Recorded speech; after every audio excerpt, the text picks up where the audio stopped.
A compressor is one of the most powerful tools you have in your toolbox to control the dynamic range of any track that you've recorded.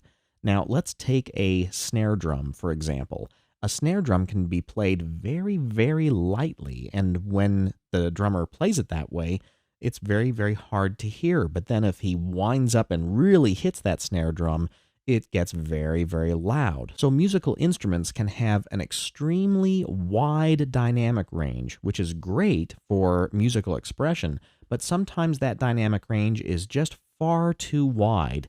And instead of adjusting the volume faders up and down whenever you hear something getting too loud or too soft, it's much easier to use a compressor, because a compressor narrows that dynamic range of any of the tracks or channels that you have in your Cubase project.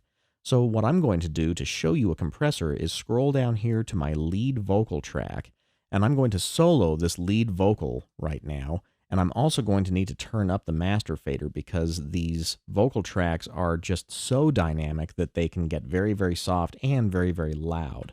So let's take a listen to this lead vocal track. I say yes and you say no. Why can't we agree?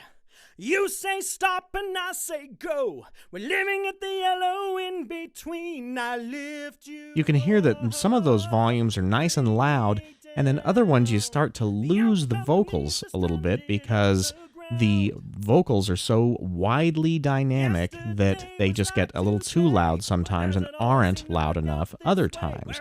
So this is a perfect opportunity to use a compressor. And one of the easiest to use is the compressor that's found inside of the channel strip. Now let's take a look at the rack up here. You'll notice that I have the strip, or the channel strip, enabled right here. And in the channel strip we have a gate, and we have a compressor, and we have the EQ position, which is the main EQ, a transient envelope, and then also saturation and limiting. So what I'm going to do is come to the compressor and go to just off to the right of that compressor setting, and then click that little caret, and now I can choose from one of the three built-in compressors.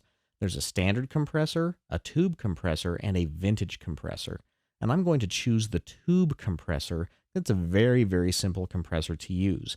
It has an input control and an output control, and by setting those controls, you're going to be able to tame the dynamic range of the vocals.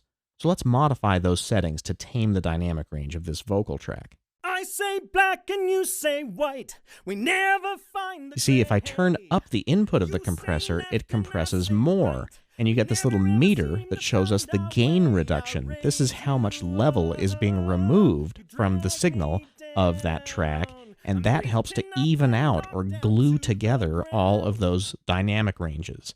So now let's take a listen. Was like today. Tomorrow will be just like every other day. We're at an impasse. See, now things are much smoother if I turn off the compressor by hitting the bypass button right here. Then we can listen to the before and after. This is before.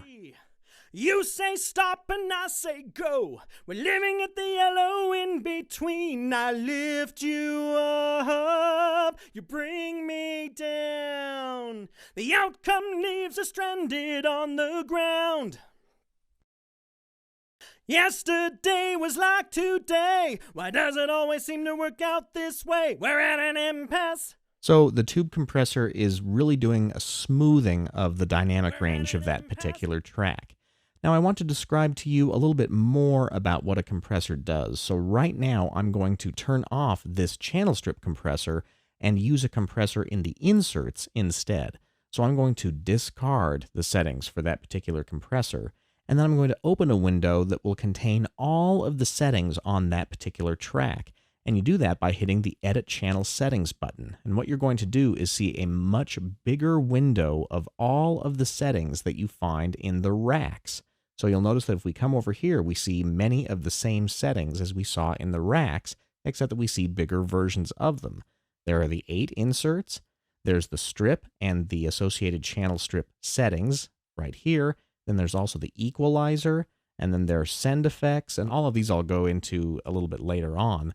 But right now I want to show you a more basic compressor so that you can see what a compressor does. So I'm going to come over to the inserts, and I'm going to insert a standard compressor on this insert slot.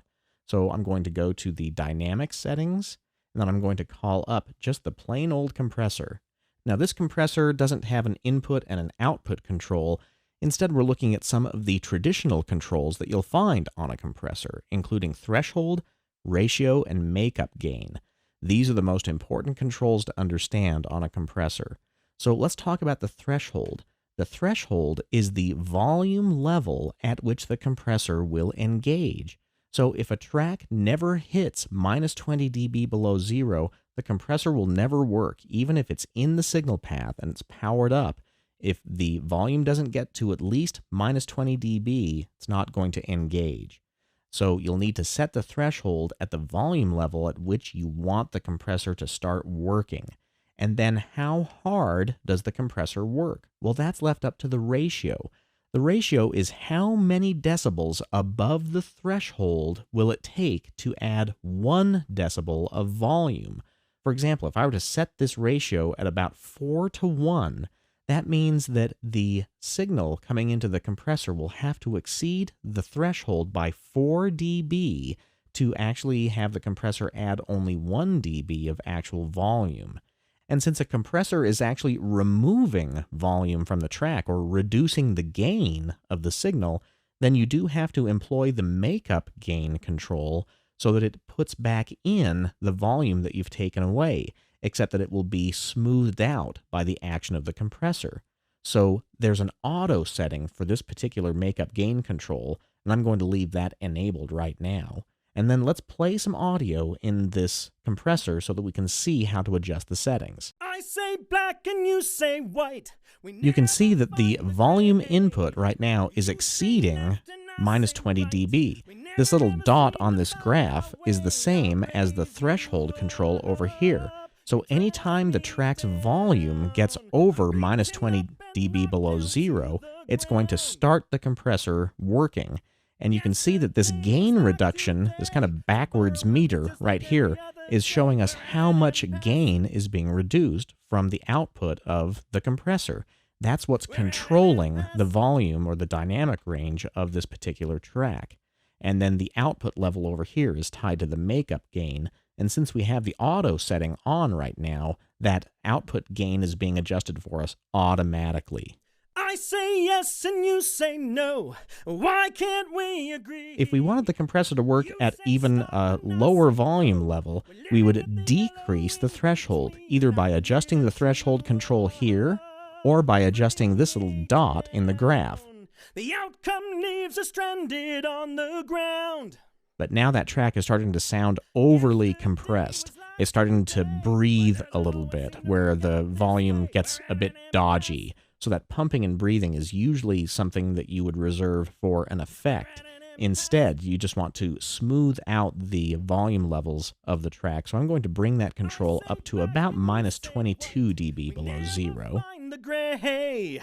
You say left and I say right. Now let's listen to it before and after. This is after. I raise you up, you drag me down. I'm beaten up and knocked down to the ground. Yesterday was like today. Tomorrow will be just like every other day. We're at an impasse. So you'll notice that that dynamic range has been smoothed out. It's not like a night and day difference. But when you use a compressor, it's going to glue all of those loud and soft dynamic ranges together a bit and make all of the sound on the track more easily heard by the listener. So that's how you can use a compressor to control the dynamic range of any mix console channel or track in your Cubase project.